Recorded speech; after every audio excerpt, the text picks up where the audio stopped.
And welcome into the Week 6 Countdown Show Part 1. I'm your host, Ian Power, joined as always by Matt Vitale and Frankie Santiago. We're the Fantasy 4-Pack. We're breaking down the first half of this Week 6 NFL slate for you guys. We got some good games that we want to talk our way through, including a finally actually good Thursday game, which is going to be a breath of fresh air. What? Last week was good. It should have been good. Yeah, but it didn't end up feeling as good as it could have been. This one, just on paper, looks like it's probably the best one we've had so far. So, at least from a fantasy perspective, neither of these defenses are very good, and they both have lots of good skill positions. But we're going to get to that when we get to the Thursday game. So, let's go ahead and put a pin in talking about the Buccaneers and the Eagles right now, because we have quite a bit of news to get through. Julio Jones returned to practice today. He had a hamstring. Signs are pointing towards him being able to play. DK Metcalf was... Oh, and just so you guys know, we have a lot of news. I'm probably not going to pause much to give you guys input. Cool? Yes. Cool. DK Metcalf was limited today in practice with a foot. Chris Carson did not practice today with his neck injury. Cortland Sutton fully practiced with an ankle. Melvin Gordon was a DNP in practice with his hip. Darren Waller was a DNP with a knee. Mike Williams was a DNP with a knee. Dalvin Cook was limited in practice with an ankle. Adam Thielen was a DNP with a foot. Justin Jefferson was a DNP with an ankle.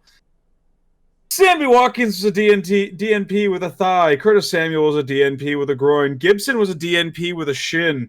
Darnell Mooney was a limited in practice with a groin. Justin Fields practiced in full and is expected to be able to start in Week 6.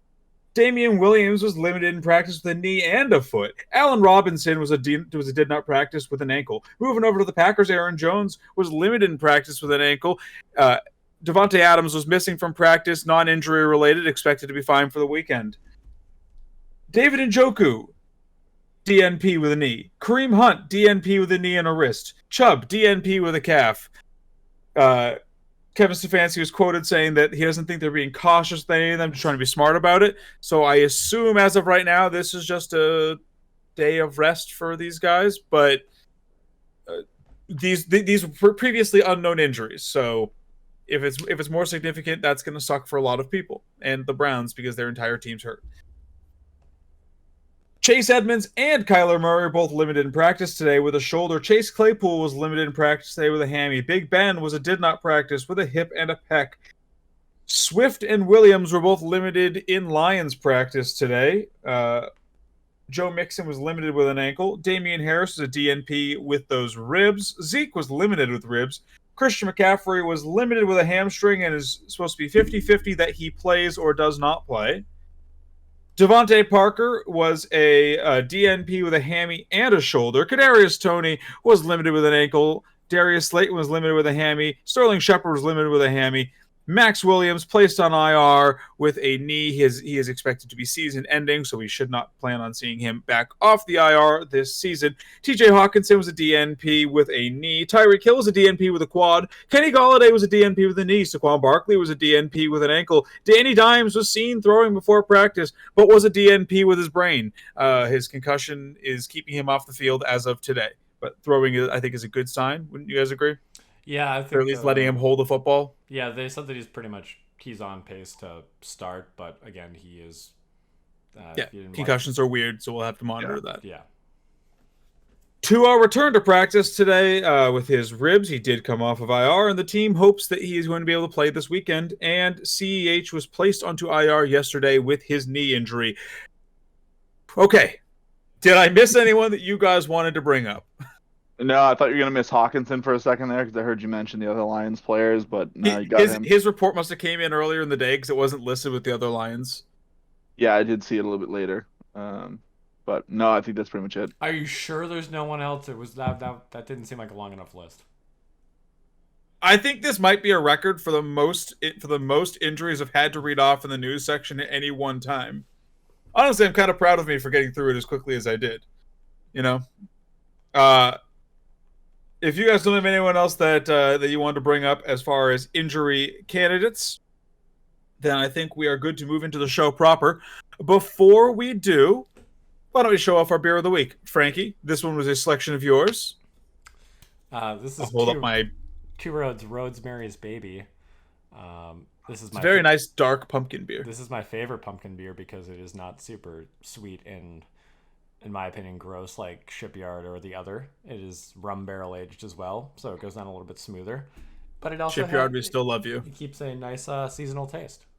So cheers, boys. Yeah, I think it's a pretty solid one. Not too pumpkin. I honestly, I'm surprised I'm saying it, but I actually I want a little bit more pumpkin in there. But no, I think it's a solid beer. Yeah, I'm honestly not really picking up much of the pumpkin taste in this one, but Really in the it's front. good. I'm fine with it because I'm not a big pumpkin beer guy anyway. So the less pumpkin that I taste in it, the better. Yeah, I'm not a pumpkin guy in general, so this is actually typically the one I recommend to most customers. I was like, yeah, I don't really like pumpkin that much, but if you want a pumpkin beer, it's good. This is the one. Okay, and who was that by? Two Roads. They're out of Connecticut. Okay, go out and get some Two Roads. Two Roads if you want to have some good pumpkin beer. It's a scary good pumpkin ale, by the way. Just I get it. Halloween. I hate it. Okay, let's dive into the week 6 slate here. Do you guys want to lead in with our starts and monies and then start breaking down games? Let's do it. Yep. Okay, Vitali. We're making a couple edits to the format this week, trying to save our viewers some time, condense the episode, as it were. Why don't you start us off with your start of the week instead of starts? We are doing just one of each this time. Yeah, if you want some more opinion on who we think are good start candidates, you can always hit us up on the socials. But my start for this week is a guy that I have. He's a tight end that kind of took over the slot for Tyler Eifert for me when he kind of fell from grace. That was Mr. Ricky Seals-Jones versus Kansas City this week. Kansas City is one of the worst defenses against the tight end position this year. They're just letting up yards at will, basically. And as we talked about, one of our favorite quarterback pickups this week was Tyler Heineke. There's a reason for that. You know, the Chiefs defense doesn't seem to be showing up to games. They're almost like letting their offense carry them, and it's showing with their record. So we saw last week, Ricky Seals got 8 targets. So if you're telling me that there's a tight end out there who wasn't really much for target as far as waivers and waiver articles I was seeing out there, he's a great guy that if you missed out on some of the more premium like Hunter Henrys and whatnot, and you're kind of a week-to-week player, Ricky Seals could be a great pickup and play this week for you to get some form of points, because we all know tight end's a crapshoot. Good point. Good points all around. I am listing Devonta Smith as my start of the week this week. He draws the Tampa Bay Buccaneers, who are kind of like the Kansas City Chiefs of giving up points to the wide receiver position. They might as well not be starting cornerbacks out there. And Devonta Smith has shown to be a very talented receiver through the first couple games of this season. He's been drawing a very heavy target share from Jalen Hurts. He's looked great doing it. They're going to be without Dallas Goedert this week because of him being on the COVID list. So that's just going to be targets that have to go somewhere else.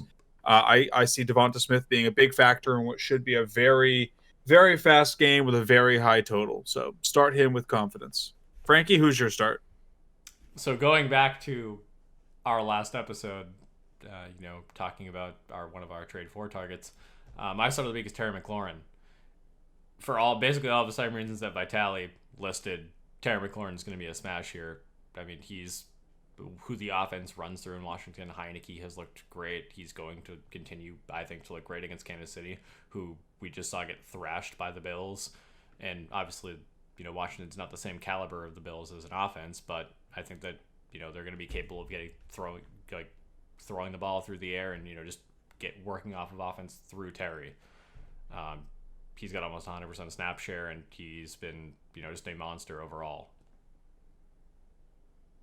Yeah, I mean, I feel like that's an even better reason why people need to go out and trade for him now, because if he has a big game, the price is just going to skyrocket. Yeah.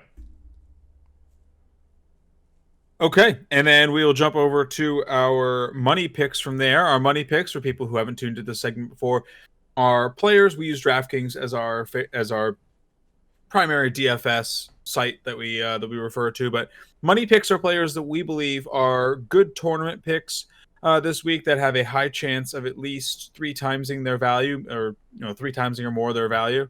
So these are guys that you should be looking to rely on this week to sort of build out your DraftKings lineup. Vitaly, take us away with your money pick of the week. Sure. So I'm going to be targeting a guy who is currently the number 7 overall running back in PPR, but he is not being priced as one. Mr. DeAndre Swift this week. He is going off at a ridiculously cheap price of 6,300. He's going against Cincinnati, which is no stalwart defense at all, and a lot of the weapons around him are hurt. So they're going to really be needing to lean on him as they have throughout weeks. He's been seeing consistent work throughout the passing game, which was something we were really hoping to continue into this year. And he's seeing solid work in the rushing game. His snap percentage has been climbing. So 6,300, I don't see any reason why he can't be scoring you an 18 plus fantasy point day. I'm projecting something like 20 because that's what the talent this guy has. And when he's going against a defense that he can really exploit, he really explodes for his managers. I'm running with Kadarius Toney for 5,600 this week. We obviously saw him have a massive splash game last week, and I think he's going to be probably a pretty popular pick this week at 5,600. Obviously, fairly discounted for what we've seen that he can do. I don't expect him to have the same outpouring of offense that he had this past week, but I really like that price point. I think that gives him especially in full point PPR, which DraftKings is. I think it gives him a very attainable total to go chase, where you really just need him to be the somewhat focal point of this offense and have it flow through him, and you could easily see him end up with a very nice fantasy day with plenty of upside. And the Giants are trending towards having to use him heavily again. No Kenny Golladay, no Saquon Barkley, Evan Ingram might as well not be on the team, and Darius Slayton and Sterling Shepard are both question marks as of right now with those hamstring injuries. So this could be another very heavy Kadarius Toney day where he's really all Danny Dimes has to lean on. I expect him to flourish this week. So he is someone that I would be looking to squeeze into my lineup in both cash and GPP formats. Frankie, round us out here so we can jump over to the slate. Yeah, I'm playing the other side of the ball here. I'm playing Matt Stafford at 6,700. We just saw what a good offense will do to this Giants team, especially, with Danny Dimes not playing, and we don't know what his status is going to be for the week right now. And even if he does play again, I'm very skittish on starting him. I think that the Giants' offense is going to struggle between that and all of the other injuries that are piling up with them. And if Danny Dimes doesn't play, their defense is going to be on the field a lot. And we saw what happened when they faced a high-powered offense in Dallas. The Rams are also a high-powered offense, and you could say that. They Darrell Henderson looks great, and their running game is good. I think they're going to get a bulk of their stuff done through the air because that's just how Stafford works as a quarterback. He has two amazing receivers to throw to, and I think that both of those guys are going to eat this week. I mean, we've seen Robert Woods do it a couple times this season, and I think he's starting to get his legs under him a little bit. I think he's starting to build that rapport. But I see Stafford just going out and having a game, and he's going to have his way with this Giants defense, the way that they have looked and the way that they're going to be on the field longer than they normally are, probably. When I saw those in the show doc, my brain had a senior moment. I was like, wait, how is Matt Stafford facing the Giants, but DeAndre Swift is facing the Bengals? It took my brain a second, it's like, oh yeah, he's not a Lion anymore. Yeah, he is in fact on the Rams. Good for him, man. Good for him. That looks like a much more fun spot to play football than Detroit.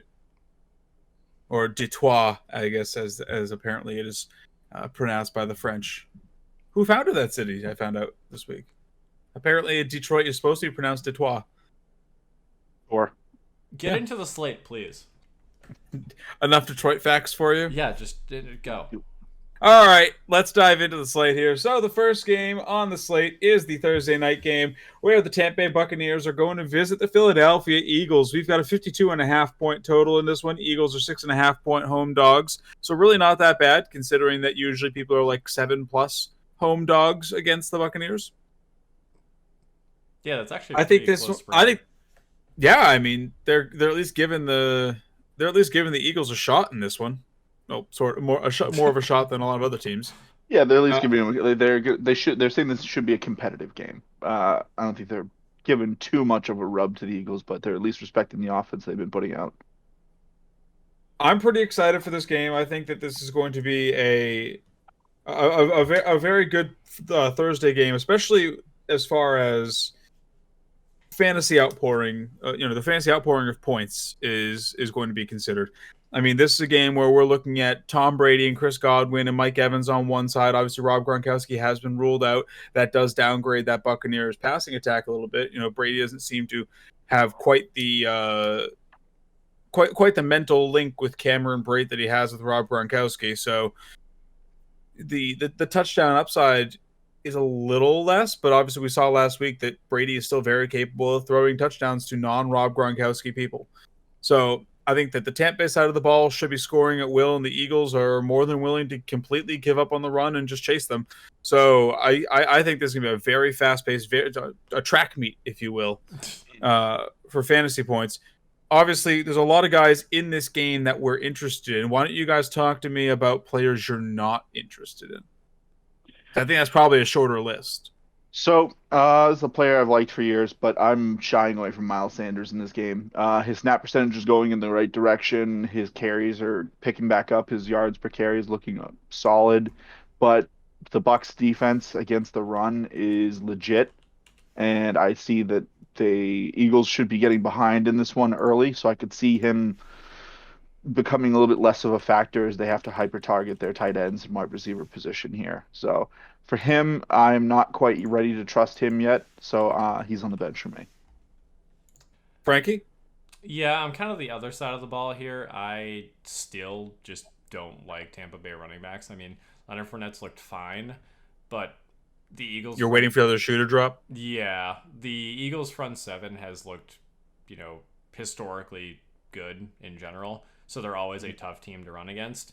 And I think that this is going to be, this is going to be the Tom Brady and receiver show here. Leonard Fournette is getting, he's we've seen the best and worst of him. He had a great week last week against Miami, but also that's against Miami. Their pass defense is where they make their hay, not their run defense. And I'm still not completely sold on him. I mean, I'll flex him, but I think again this is going to be a Mike Evans, Chris Godwin type day. Whatever the tight end, whoever is, taking snaps is probably going to get the red zone look. So yeah, I see them going through the air more than on the ground here. All right, so Vital, you mentioned that you're off Miles Sanders this week. What about Kenneth? What about Kenneth Gainwell?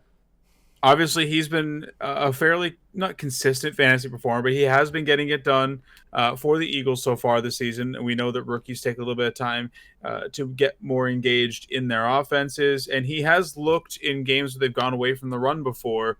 He has looked very involved in that passing game. Are you willing to roll the dice on Gainwell this week and hope that he can get another performance like from a couple weeks ago where they didn't run the ball much, but he got 6 or 7 targets? No, he's staying on the bench for me as well. Like I said, his snap percentage is dropping as Miles Sanders is getting a little more work in this system. He's only hovering in the, mid 30s as far as snap percentage goes right now, with only 24% in the last game. I just see the game he made his hay in against Kansas City. The only reason he was able to do so was because he got a touchdown on the ground on his 3 carries. I just think you're shooting really for the moon with Kenneth Gainwell, where you really just need a touchdown. I feel like there's a lot better as far as running backs or flex options that you might be able to get out there. Like I said, Tampa Bay has just been very good against the running back position, so I just don't want to run a guy who's not getting as much play, and he's going into a bad defense or bad Sure. defensive matchup. Frankie, are you in that same camp? Yeah, he is still the in stash mode for me. I just kind of want to see what happens. I mean, and this ideally also isn't the best matchup for him. I'm not going to try and see what he's made of here. I'm just going to let him sit on the bench and see what happens. And then jumping over the tight end position, Obviously, we talked about Zach Ertz on the waiver show as a potentially good multi-week streaming candidate for people who are missing tight ends like George Kittle right now. Obviously, after that episode aired, the news came out that Goddard was going to be missing this week because he is going on the COVID list. With basically he would have had to immediately go onto the COVID list and then pass tests right away. He would need to pass tests on Tuesday and Wednesday, or Wednesday and Thursday, to be able to play in Thursday's game. So Goddard was more or less ruled out, for the week immediately. I assume that Zach Ertz is still someone you guys are both very interested in rolling out there against the Buccaneers. Yeah, this team, the Eagles, historically use the tight end position quite heavily. We've seen that with Ertz when he was formerly the tight end 3 or 4 coming off boards. So yeah, if you're telling me no Goddard and a defense that is exploitable through the air, Ertz should definitely be in your starting lineup this 100%. coming week. What about Cameron Brate? What do you got? Where are you guys? Let's say waivers ran and you didn't get Hunter Henry, you didn't get Zach Ertz. Are you trusting Cameron Brate on a Thursday and just hoping he finds the end zone, or do you think there's better tight ends that you can grab? Maybe Mo Alley Cox. I lean towards better tight ends that you can find out there. Brate really only had a couple of games, and even when he was seeing 5 and 6 targets, he really wasn't doing much with them. Wasn't finding the end zone, and it seems that Brady has kind of found his guys for the end zone, and it's not Brate. Gronk is one when he's there, but when he's not, it seems to be going more towards Antonio Brown, Mike Evans, those places. And I think there's just better dart throws out there at tight end. Yeah, personally, I don't really like playing anybody on Thursday. I mean, obviously, there's the high caliber guys that you got to throw out there because they just play on Thursday. But if it's like one of those like tertiary guys that it's just a tight end streamer that I'm playing, I'm not playing them on a Thursday game. I'm looking for options elsewhere. All right, jumping to the next matchup on our list here, we're going across the pond to London, where the Miami Dolphins play the Jacksonville Jaguars. It's going to be another game that I'm not really sure is worth waking up for. Unfortunately, these London games are kind of like Thursday games in that they don't get good games scheduled for them. I'm not going to count the Jaguars as a home team here because neither are a home team. They're playing in London. Although, with talks from the NFL from a few years ago, it sounds like they wanted the Jaguars to be a home team in London. So yeah, I mean, honestly, they should. When I think of the London game, I think of the Jacksonville Jaguars. So 47.5 points expected in this game. The Jaguars are 3-point dogs in the game itself, which basically means coin flip.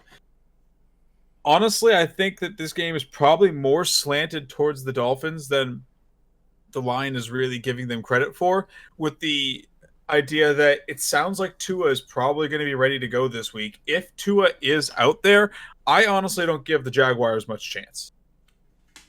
Yeah, I'm in the same boat.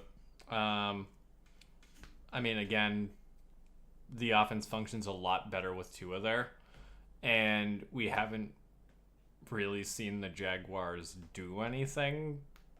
That's pretty much the basis I'm going on just altogether. I mean, the Dolphins just have a lot of weapons. They have a lot of, places to go, whether it's on the ground or through the air. I mean, Myles Gaskin's not the greatest running back, but he's playing the Jaguars. Would you say whether in the air or on the ground, they're always in control? I would say that Tua is also good at running the football, so the Jaguars are going to have to watch out for that as well. But yeah, honestly, first week back from a rib injury, it wouldn't shock me if Tua doesn't run too much. But well, sometimes you got to run just to avoid the hits, and the last thing you want to do when you're coming back from a rib injury is get hit. Vitali, answer the burning question that the fans want to know: is this a Myles Gaskin or a Malcolm Brown week? No. So, my opinion on this game, as you can see, a lot of times when a team has to go cross country, it's usually not a good game for them. Overall, the performances usually suffer. You have now teams going all the way over, not just like a 3 hour jump. This is like 5 hours. They're playing 6. in, yeah, 6 hours. So they're playing with their internal clocks, thinking it's 9 in the morning. So they're getting up that much earlier to get ready for the game. That much, like, there's not much they can do as far as prep here to really get themselves changed over to a London time, then come all the way No, back. this kickoff would, yeah. It's, oh yeah, So I they're guess they're both. I guess they're both East Coast teams. So yeah, it's well, Florida. yeah. So like I said, this is probably going to be a sloppy game. Tua's coming back from a rib injury.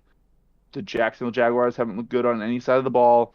So I'm looking at this one to be some team gets ahead with some field goals, a lucky touchdown here, and then they just kind of try and just get out of there. Like, I don't think we're going to see anything cute. I don't think we're going to see anything fancy. This is just going to be ugly football that, unfortunately, what we're serving up to the greater world to watch in the morning or afternoon for them. But like, this wouldn't be. I would not be shocked if the Jacksonville Jaguars win this one just because Tua ends up throwing a long bomb touchdown because of blown coverage or something like that. So you to focus on the defenses here, because obviously we like the Miami defense as a streaming candidate this week. Do you also like the Jaguars defense as a streaming candidate? I'm not willing to trust them just because I think this game's going to be one. Like, I like Miami's defense because we've seen how much that Trevor Lawrence has been turning the ball over. So I do agree that they are a better It is defense. his new favorite pastime. Yes.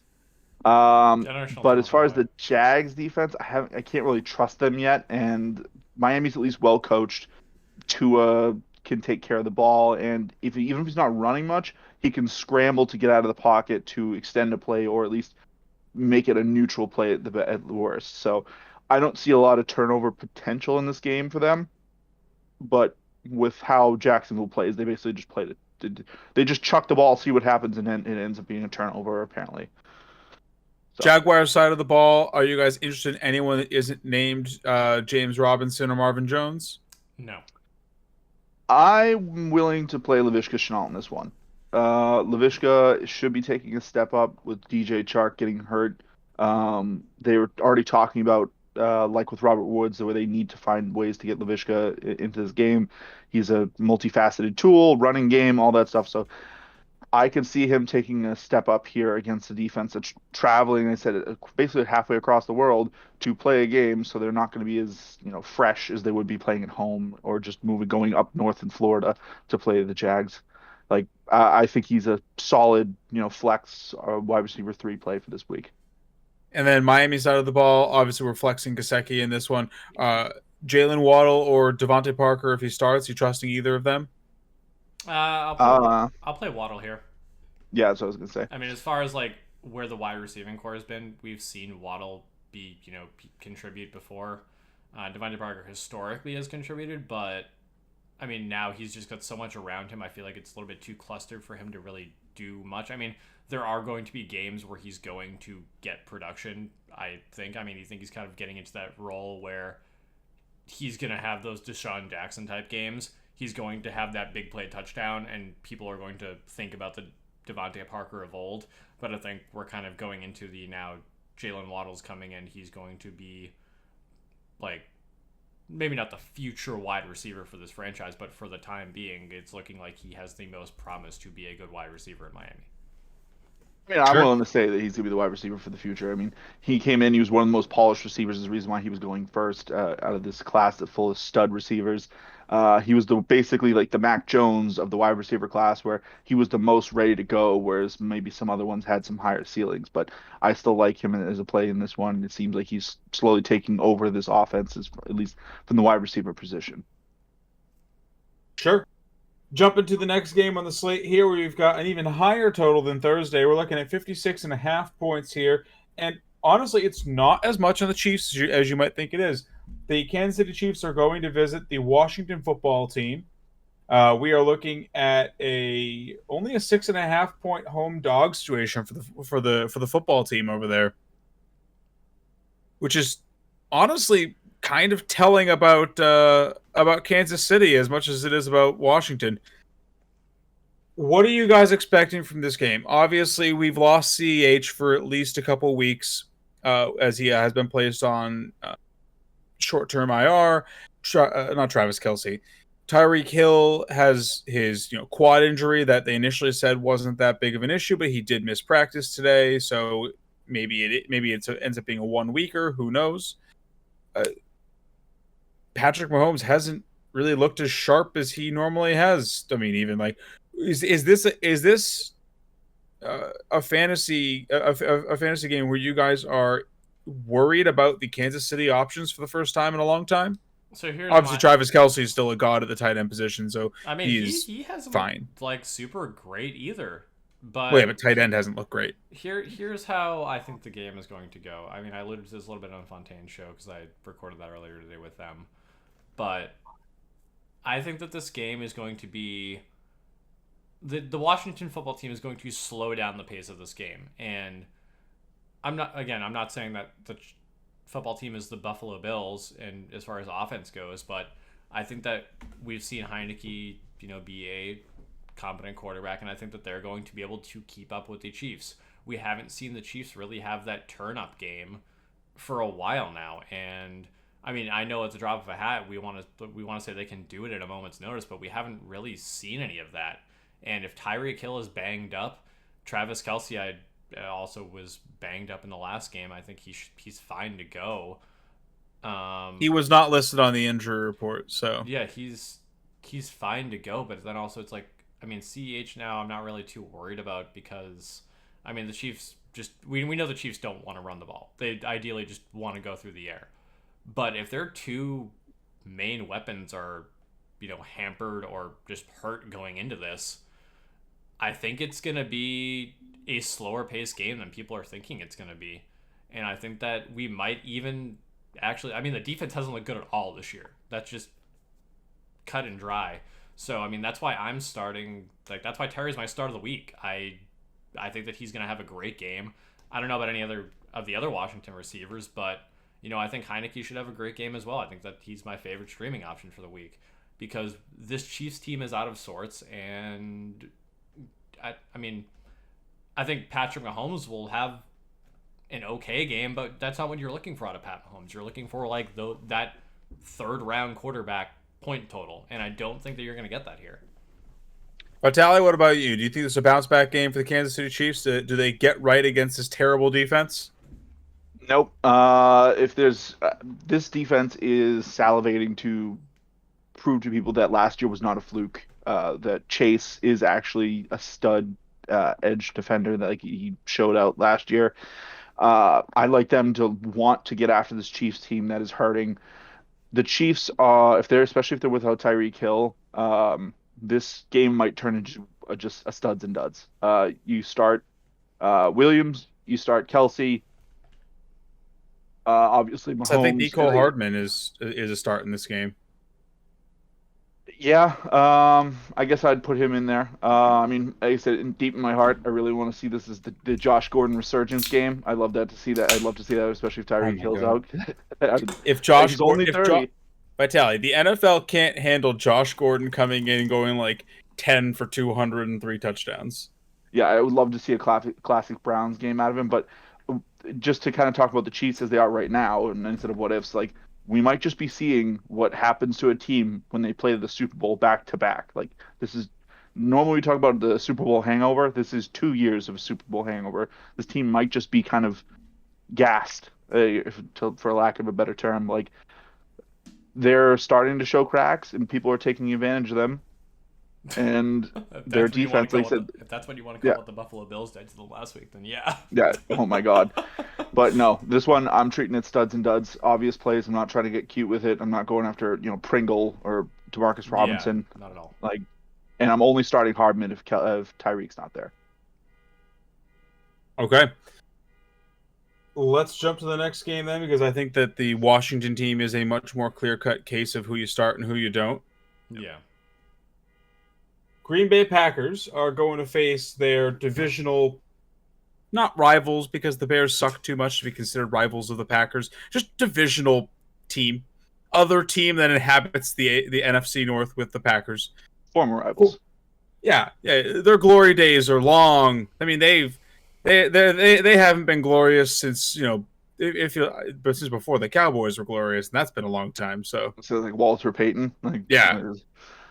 The Packers like, back in my day, I remember when the Bears were good. Like, Yeah, you want to see a murderer's row of terrible quarterbacks? Look at the Bears quarterbacks just since their inception. The Bears' yes, best quarterback of all time is Cutler yes. but by a mile. the game is being projected to be closer than I think a lot of us would really believe.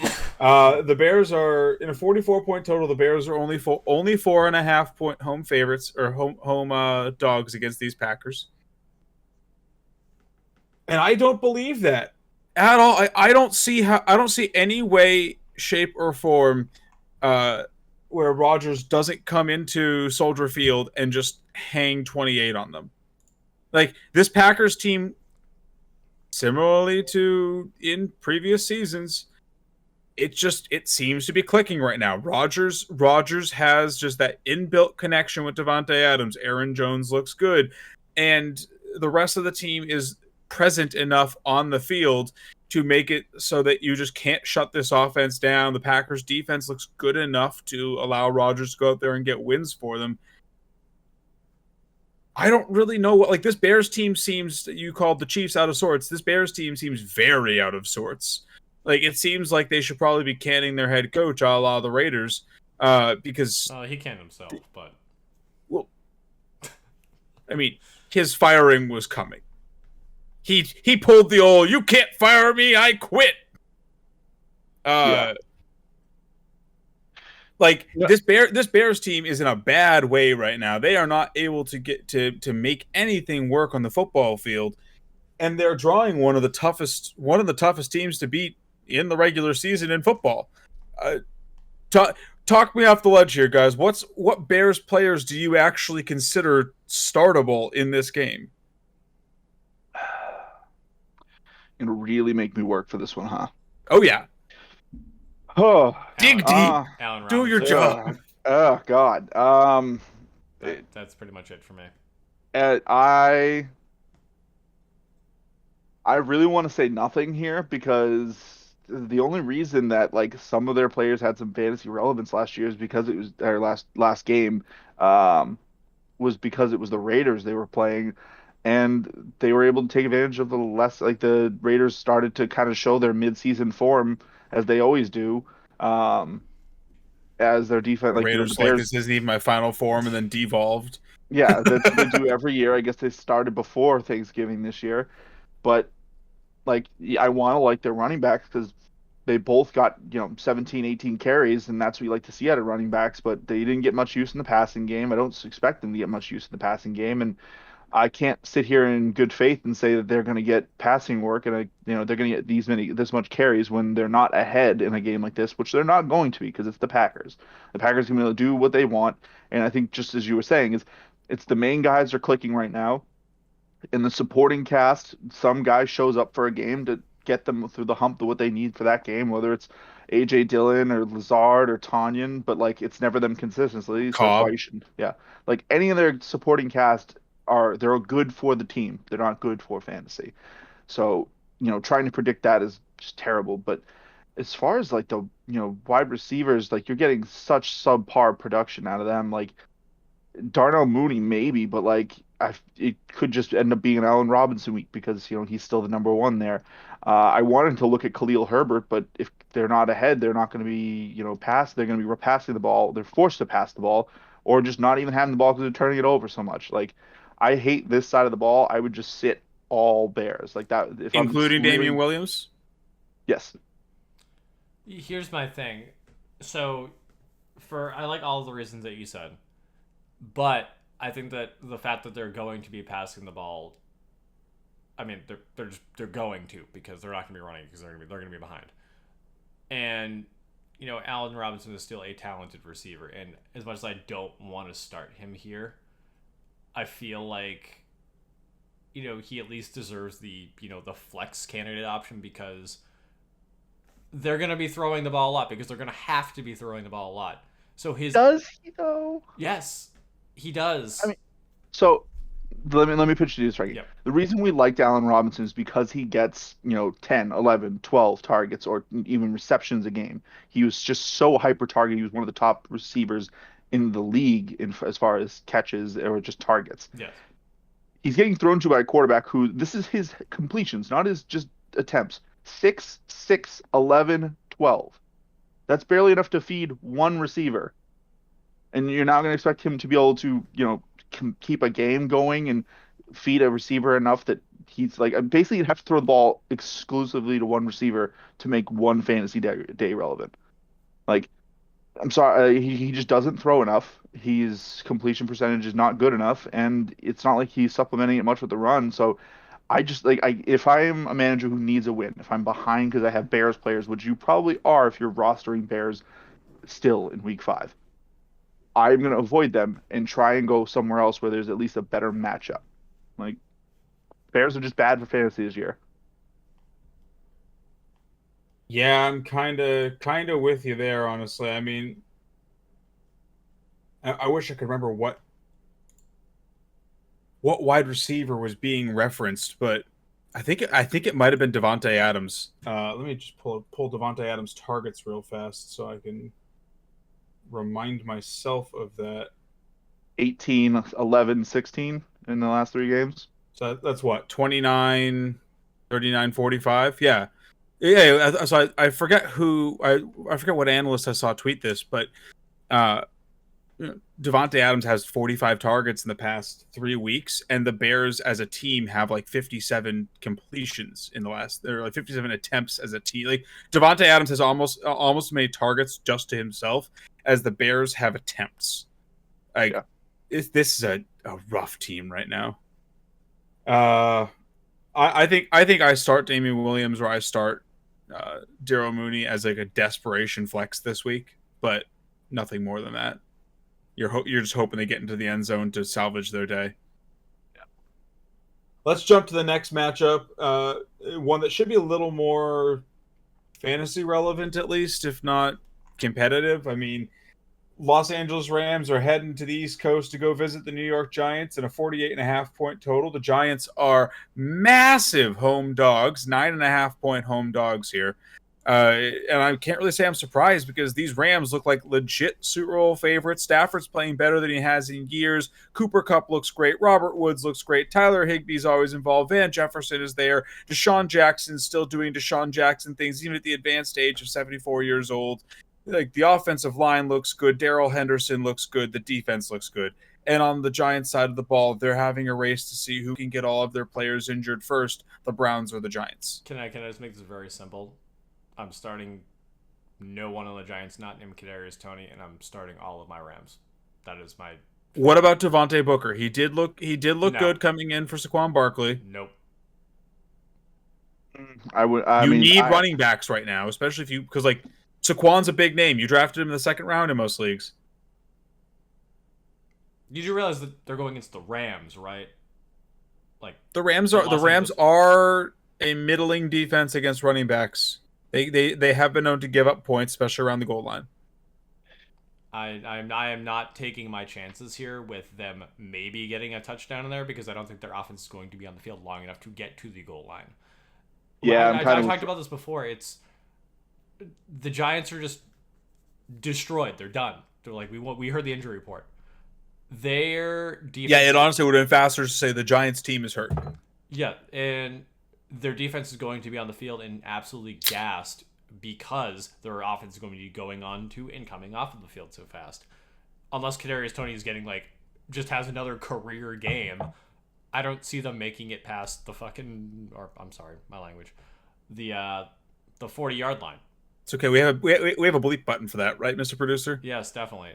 We're 50 minutes into the show, anyways. It doesn't matter. But yeah. No. I'm sitting Booker here. I'm looking for options elsewhere. I'm doing everything I can to not start any Giants. Yeah, and like I said, I'm agreeing with him mainly because you say he looked good last week, but 16 carries, 42 yards. It's only 2.6 a carry, and that was against Dallas. Yeah, Dallas. Dallas is looking better this year than they were last year, but they're not the Rams.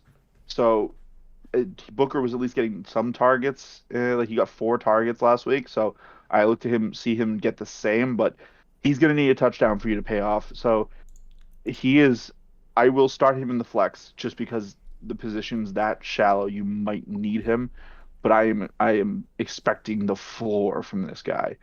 Uh, he is going to make hay. If he does, it's going to be just like last week, where he gets 18 carries, 40 yards, a touchdown, and like three catches through the air. Like, I'm not expecting much. Fantasy managers should not be expecting much.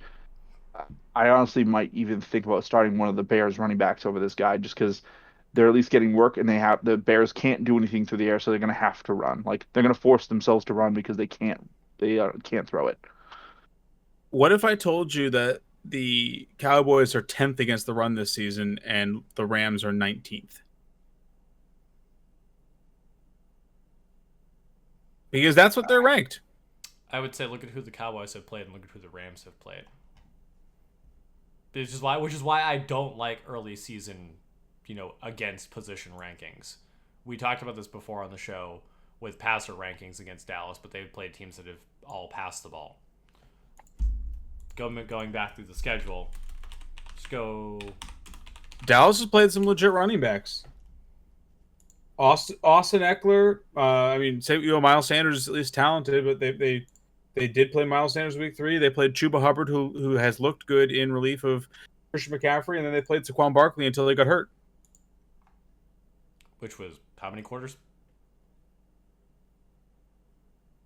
I mean, either way, I just like the talent that I know is present on the Rams. The way that this game is going, I will start Booker because of the shallowness of this position, but I'm trying to find a way not to, just because I think he's going to get balled up. Fair.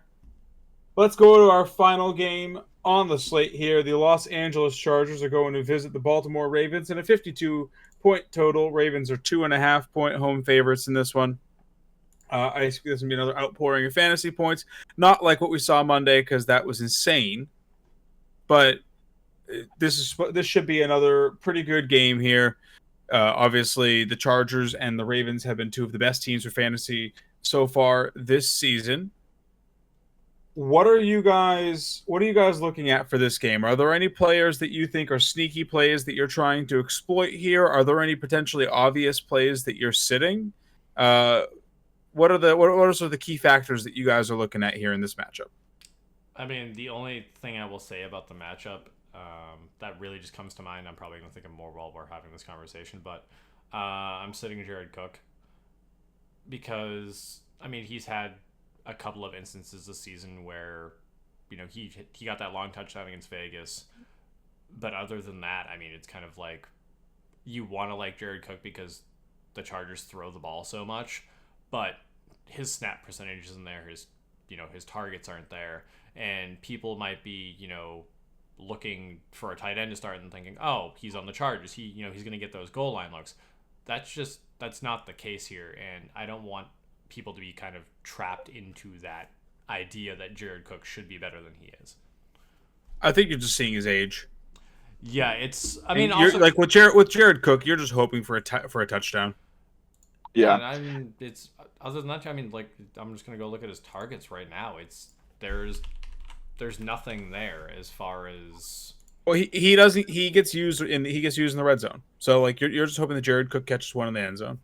yeah. Just for the sake of how much they throw and the fact that he is a solid red zone target, he is a dart throw I like over guys like Cameron Brate, where I feel like there's just nothing there.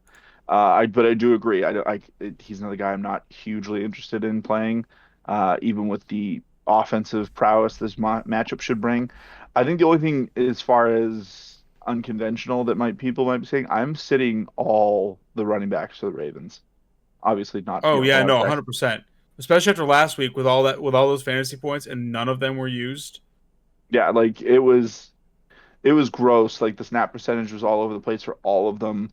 Like they did like they even used Patrick Ricard, and he got 22% of the snaps. He didn't rush the ball once, so he was just out there for blocking. Like, or he was running routes. Like I said, honestly, I didn't really see him on the field for those 22%. But like they're just putting whatever back they want out there and really not using them. And which is usually against how the Ravens play. But clearly, it's just they're comfortable just using their quarterback to be the running back and going elsewhere. And we're seeing that in the fact that their receivers are actually turning into good options. Sammy Watkins and Hollywood Brown are actually, startable this year as opposed to last year where you couldn't really trust any of them.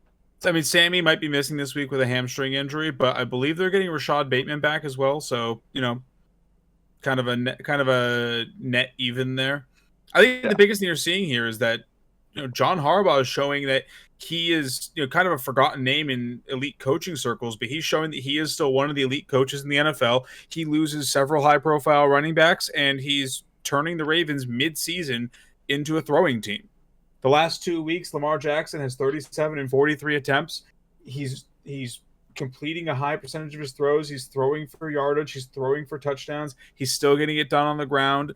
And honestly, the Ravens look great doing it. So I think that it's smart to sit those backs. Like they aren't going to be getting the usage that we've come to expect from Baltimore. Yeah, it is just crazy. I mean, granted, it's basically all from touchdowns, but Hollywood Brown is the number 6 receiver in PPR right now. Like he'd be even higher if you didn't have those drops against what was it, the Lions? Yeah, I mean, like I said, it was a lot of it came from last week where he got 31 points. But I mean, he's had almost a touchdown a game at this point, except for Detroit. But he has been just a great receiver this year, and like I said, that's something I was not projecting for at all.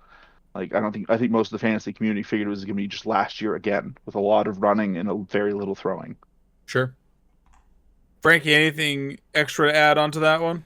No, I mean, I'm kind of, in the same boat as you. I'm kind of like shocked that people are, I guess, not really talking about Harbaugh and like what he's doing with this Ravens team. I mean, we wanted to talk about how Lamar Jackson was due for that positive regression as far as his throwing goes. I mean, he already has more than half of the yardage he did last year through the air. He's got about 1,500 yards. He's got 340 something on the ground, I think. But I mean, he's quietly en route to another MVP season with how he's playing. Yeah, it's something that I like to see because I didn't want to just see Lamar be the running back quarterback as much as I like to joke about that. So I think that this is actually, this is good for, I mean, the fantasy options in Baltimore. I mean, especially seeing as all their running backs that were set to be, key pieces to start the year are gone. I kind of didn't know how to feel about this Ravens team and, their running options, but it's nice to see their passing options panning out. I mean, Hollywood Brown is one of my favorite young receivers, and it's great to see him doing things. But no, yeah, that's pretty much it here. I mean, there's not really anybody else that I'm fading. I mean, I think it's going to be a great game. So I think there's a lot of fantasy points to be had. But I'm kind of in the same boat with sitting the Ravens running backs because you just don't know what you're getting there. And it's a committee to like the next level where not only do you not know who's getting the carries, you just don't know what you're going to get out of any of them. So let me, to round out the show, because we've talked about sitting quite a few running backs in this one, I want to just bounce a couple start sits off you guys real fast. And I'm gonna say Latavius Murray, but if you believe Tyson is the better start over Latavius at this point, even then use him as your comparison. Latavius Murray or Damian Williams? You have to start one of them. Damian Williams. Oh, jumping out a window, not an option. Yeah. God. There's one right behind you. Take the L? I don't know. It's just if I have to go with one, I'll pray that it's Latavius Murray because I've seen him do it before, and he is technically on a run first team. So maybe I think he has a better chance of scoring. I think that's the biggest thing. He could end up on the 1 yard line and punch it in. Like, I don't think the Bears are scoring. Okay, so split decision there. Latavius Murray or Devontae Booker? Latavius Murray. Booker. Oh, this split decision. Okay, I like it. All right, that'll do it for us here as we round out the first part of our countdown show. Join us tomorrow as we bring you the second half of this Week 6 slate. And we hope you all have a great Thursday night game. Hopefully you don't have too many players in that going against you because, yikes, that could be a lot of points. Except for you. See you guys tomorrow.